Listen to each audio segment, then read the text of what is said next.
In Ipswich, Des Knott uses a bit of his old magic to send 50 trucks flying through the air. It's like something out of Harry Potter, isn't it?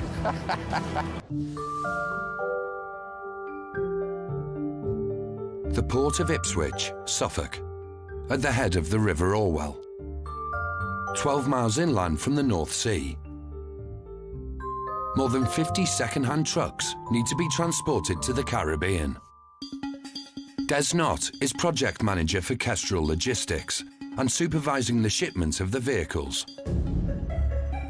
So the trucks we've got here will be loading today on the vessel Bow Trader, which is heading out to the Caribbean. It's good news that some of these old trucks are actually not going to the wreckers or the breakers anymore. They're actually going to be reused into the Caribbean. Have a new life in the sunshine, which is pretty nice. An old truck like me could do with a holiday out there.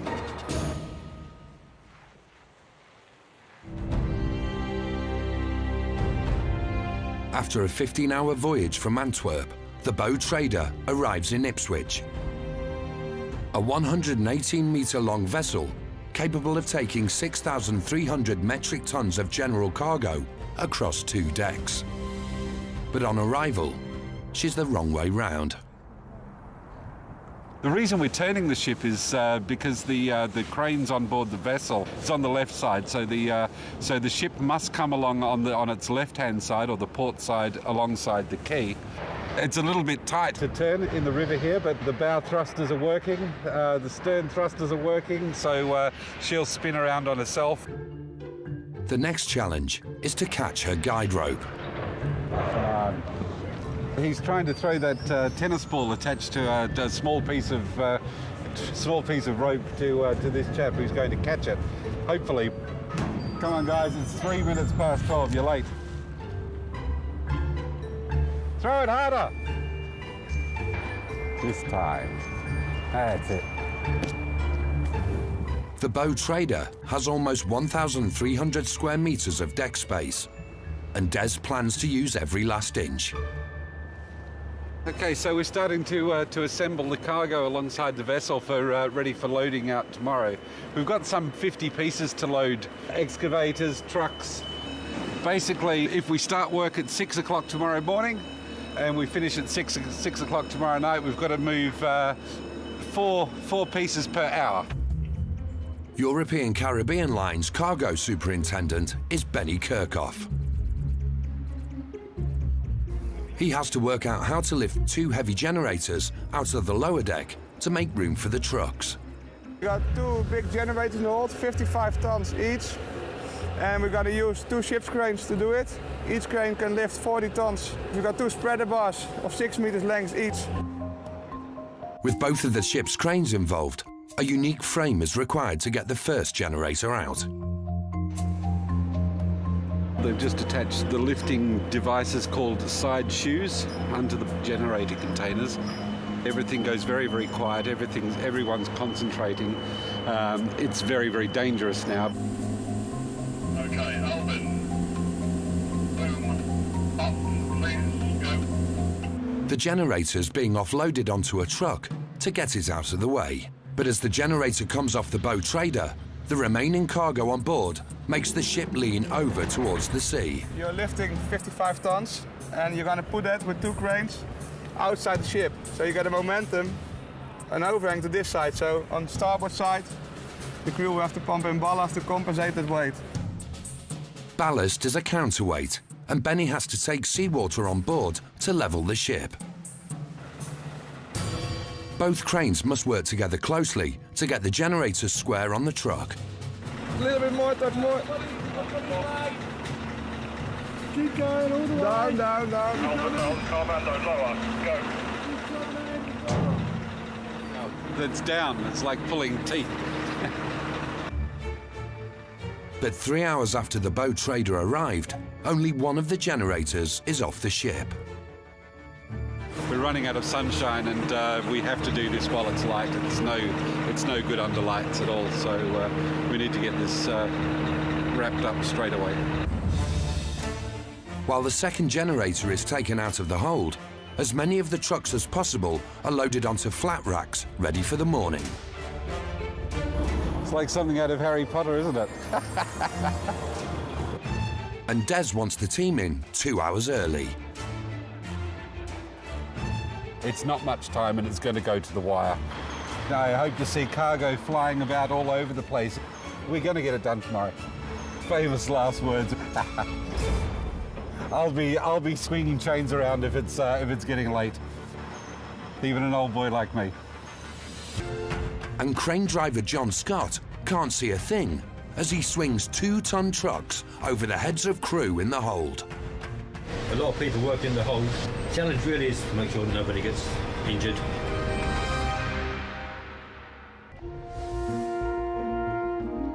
The port of Ipswich, Suffolk. A shipment of trucks, tractors and excavators is on its way to the Caribbean by cargo ship. It's 6 in the morning and logistics manager Des Knott is overseeing the load up. We've got 28 people ready to start loading the vessel. Everybody's here, everybody's on time, the crane driver's ready to go. All in all, 51 moves to go. We've got 12 hours. Let's crack on and do it. The Bow Trader is a cargo ship, so the trucks can't be driven on and must be lifted using more traditional methods. The cab trucks will have nets applied to each wheel and they'll be lifted on. So they drive over the nets, then they'll lift gently and then begin to lower it into the cargo hold. There'll be a supervisor in the cargo hold that's watching the cargo coming over his head. He'll be speaking to the crane driver by radio, giving him instructions. There'll also be hand signals, which are universal. The quayside crane at Ipswich is nearly 29 metres high and can handle up to 40 tonnes per lift. The trucks can weigh up to 25 tonnes each and must be perfectly balanced despite the time pressure. We're all going on board the ship now, so we'll have a look at the stowage, what's been achieved so far, see how the lashing's progressed, see how we can make it go a little bit faster because we're slipping a little bit on time. Ready? Lead the way, boss. 30% of the vehicles need to go in the lower deck. Watch out, chain, this end. They're 2 hours into the operation and Des is keeping count. We've got 11 pieces of trucks already loaded. It's slowing down a little bit because in the nature of the operation, as things get a little bit tighter, there's less room for people to move around, and watching the trucks come in, we've got to slot them into less and less space. Crane driver John Scott must get each vehicle on board safely. Well, there's 12 people on board, what I can count so far, what I can see. And you have to watch out for all of them. You compare this to a game of Jenga or Tetris. The idea is to maximise the space. The challenge really is a lot of people work in the hold to make sure nothing gets hit or nobody gets injured. And John is always operating partially blind. They can't see anything, they've just been told where to steer and go back and forward. So they really need to be a good team to do this. That's really important for them. And trust each other. 4 hours into the load-up, and they're just one vehicle away from filling up the lower deck. 10 o'clock in the morning, we're ahead of schedule. 6 o'clock is still looking good for us. But the optimism doesn't last. The lower deck's last truck won't start, and they can't drive it onto the slings. So, Benny, it's not working. No, the unit stopped running when it was on the nets and no way to get it started again. Well, we'll pull it out of the way if we can and see if we can get it going in the meantime and get it on deck if we can, but otherwise... I don't think it will be running anymore. Yeah. Be safely landed to stop them causing any collateral damage. He'll get it through there. And with more than 30 trucks sat on deck, in the Atlantic, second mate Marcus Saeed Sello has to make sure they don't fall off. So you can see all the trucks are still on the ship, all the lessons are checked and everything is good.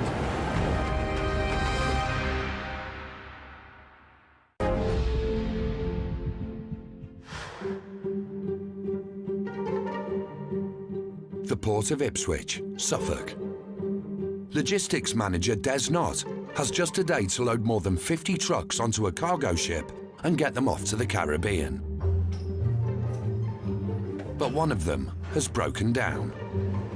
It's such a shame, but what can you do? Nothing. Yeah.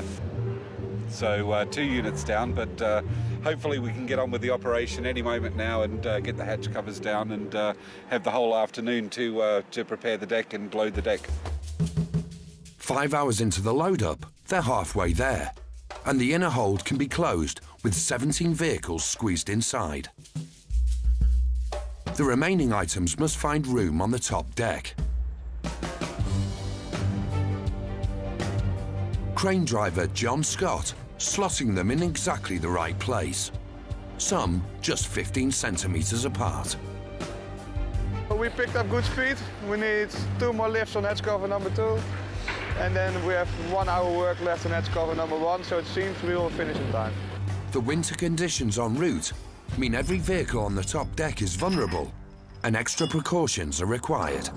Sailing through the Bay of Biscay is going to be a pretty rough passage, and the vessel's going to be pitching and rolling and listing, so they've doubled the lashings, and I'm just having a quick check to make sure that nothing's going to move, slide across the deck. This is going to be rock solid and in place. On the 2-week voyage across the Atlantic, the lashings will be checked 2 times a day. Second mate Marcus Saeed Sello must make sure nothing falls off on the way to the Caribbean. During the journey, we have always to check the lashings, sometimes twice a day. Some of the cargo can smash into the ballast tanks, so we get a big leakage. It's pretty dangerous when you're on the ocean and there is no help. We're all alone. By 5 o'clock, everything's on board, an hour ahead of schedule. What we thought was a tall order was achieved. I'm dead chuffed, and I think the job has gone very, very well. And she finally sets sail at 10 o'clock at night.